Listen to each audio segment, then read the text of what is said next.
Hey guys, Brandy here. Welcome back to Sewing Back.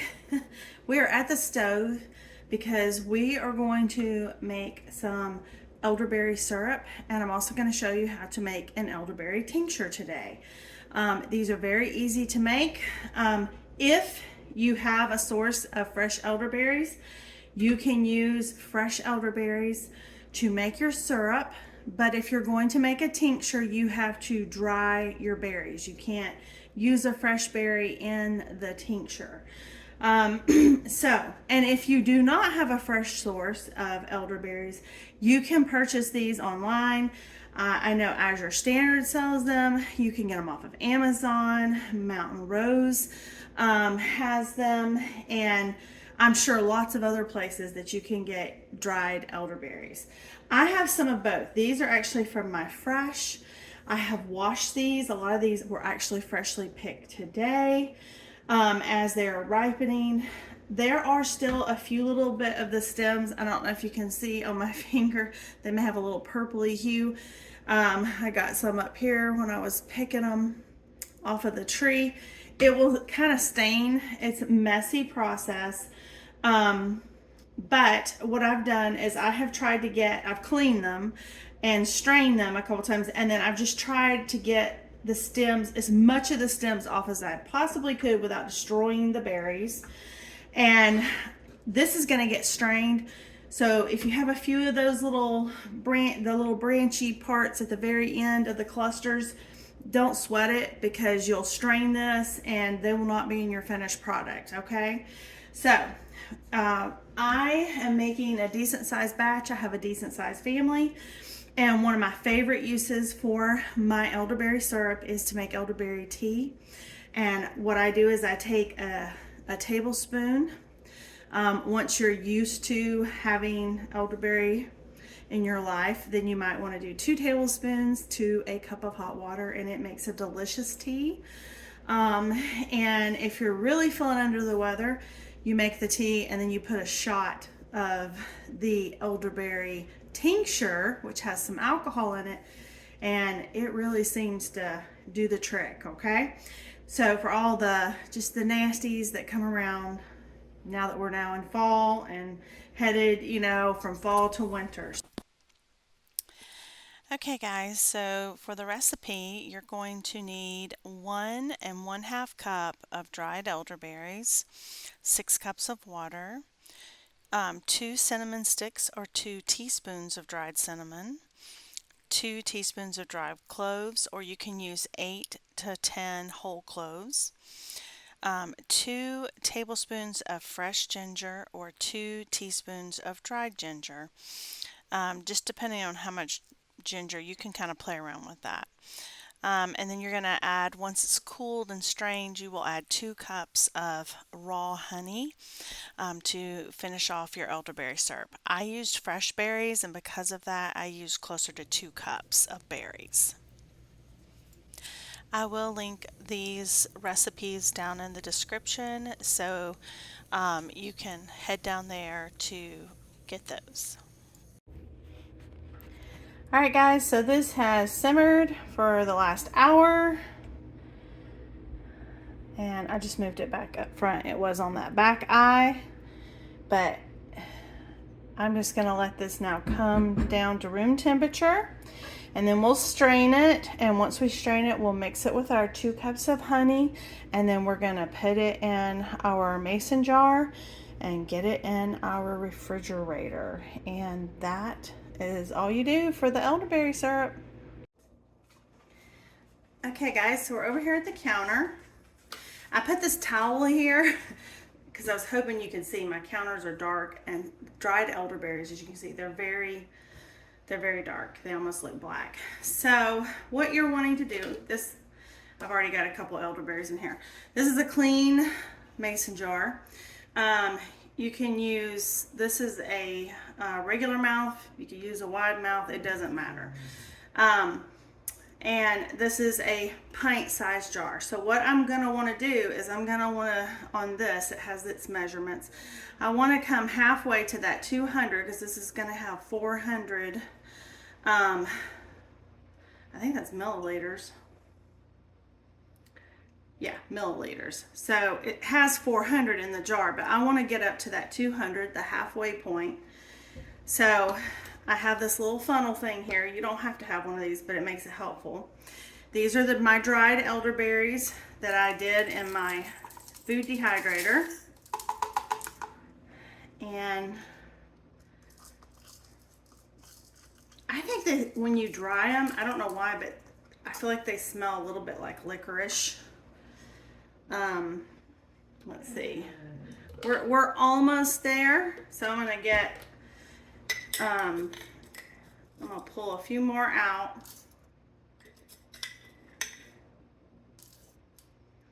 And this is what I do. I just put them in my food dehydrator. Once they're done, I put them in a mason jar, put a lid on it, and this way I can make these items whenever I need them. Now, the thing about a tincture is it has to sit in a cool, dark place for a good 8 weeks. I still have some left over from my last batch, but I don't have enough to get me through winter. So I want to go ahead and start a new batch. You need to have 80 to 100 proof vodka. You don't need to spend a ton of money. You can get whatever's cheap. This was cheap. I can't tell you a whole lot about alcohol. I don't really consume a whole lot of alcohol or anything like that. But I know that you have to have 80 to 100 proof so that you don't have to do all the chemistry of the water to alcohol ratios and all that kind of stuff. Sorry if that's not a great explanation, but that's the best way I know how to explain it. So I purchased this. I have used this to make vanilla. You can use it to make any kind of tincture. And so we're going to make our elderberry, and all I'm going to do is I'm going to pour it all the way over till I come up to that 1 inch of head space.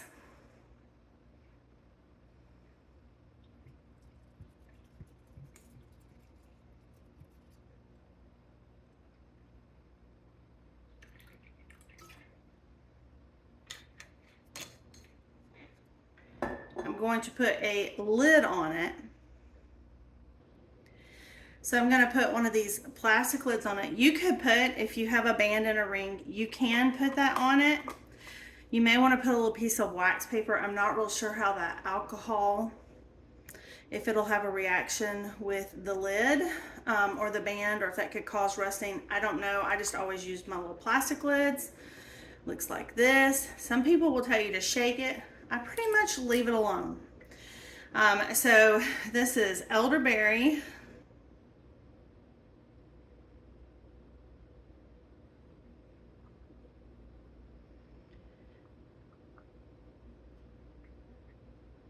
This is elderberry tincture, and this is 9/23, 23. And you want to date it because you're going to go put this, you're going to want to put it like in the back of your pantry. This is actually going to go in the back where I kind of hide my tinctures, in the back of my canning shelf, because that way it's dark and I will know my date so that I can come back in 8 weeks and I'm going to strain this. Oops, sorry. I'm going to strain this, and what I have left is the tincture. And then typically I will store it in an amber bottle. If you ever buy kombucha and they have those amber glass jars, save them, pull off the label, wash it really well, keep the lid. They make fantastic bottles for any kind of tinctures and things like that you have. Or if you make kombucha at another date, it does well. It holds better together in that amber glass. You can also find some amber glass mason jars. I think Ball is the one I have seen that carries them. Most of the ones I've seen have been pretty large. So I've just used the little kombucha trick with the bottles. I have noticed a lot of the brands are switching their kombucha bottles to clear glass. So I have been collecting the others. So anyway, so this is done, other than it needs time, and when it comes time to strain it, I'll do that with you guys. That'll be a while from now, but I wanted to get it going so that honestly, when we hit real cold and flu season, going from late fall into winter, I'm ready to go. And I will link, I'll put some descriptions, some links in the descriptions for where you can source elderberries. And I'll do a couple different ones so that you can pick or choose what might suit your interest. So we'll be back in just a bit and we'll finish putting together our elderberry syrup. So now let's get back to our elderberry syrup. It has cooled down, so we are going to strain it. And we're going to be mashing all of the juice out of the berries as best as you can, and then I am just discarding the berries onto a plate that I will later give to my chickens. It's very good for them. Okay guys, you just saw me strain out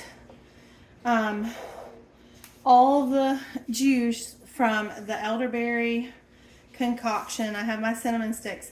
I'm going to pull out my cinnamon sticks in the morning, and this will go to my chickens. If you don't have chickens, you can totally compost this. And that's what I would recommend. Honestly, you could put it out and allow the birds, see if they'll eat it.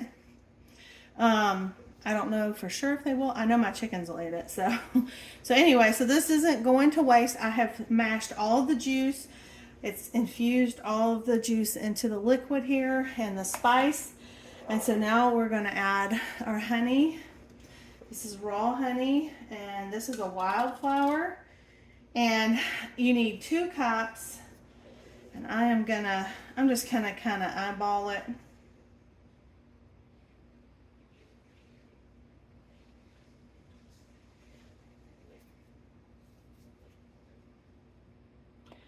And I have my little tool here.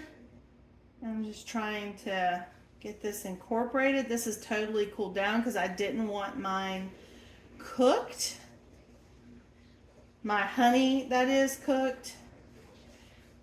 So I'm just going to kind of stir this. And then I have some clean mason jars and some clean lids. And I will write what this is on my jar as well as the date.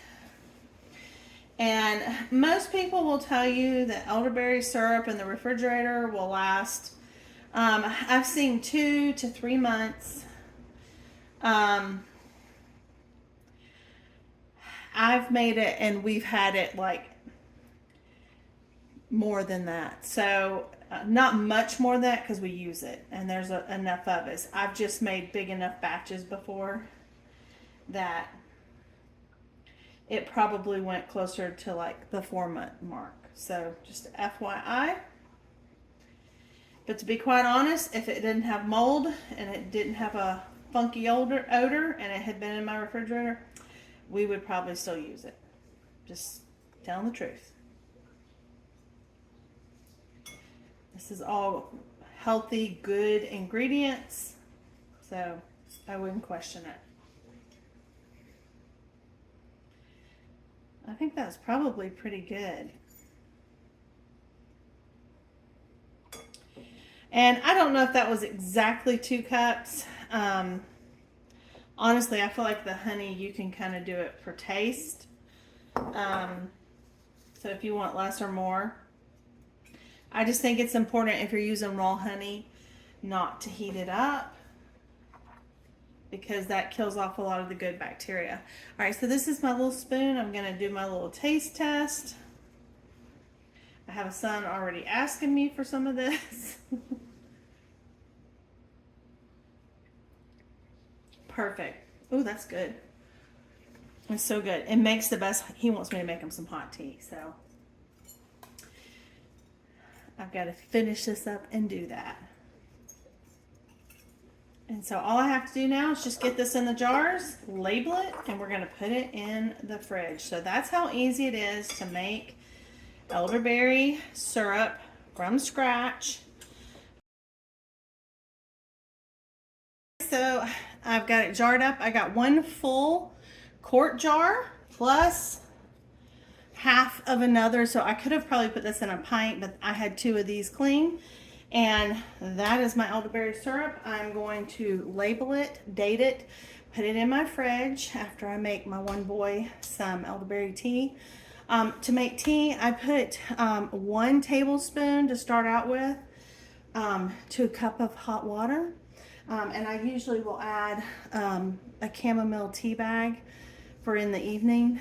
And once your body kind of adjusts to that, then you could go up to 2 tablespoons. If you're worried that it might upset your stomach, maybe start with a teaspoon with some chamomile and just gradually increase. But yes, he is asking me, he has some allergies going on. So I'm gonna make that for him, and I'm gonna label, put these in the fridge, and I will check back with you guys on the elderberry tincture in about 8 weeks. I'll show you how to strain that and bottle it up, and that's it. I hope you found this helpful. If you did, we would appreciate for you to give us a thumbs up. If you know someone that might be interested in this, we'd love if you'd share our video. And we really appreciate you being here. Thanks so much. See you soon. Bye.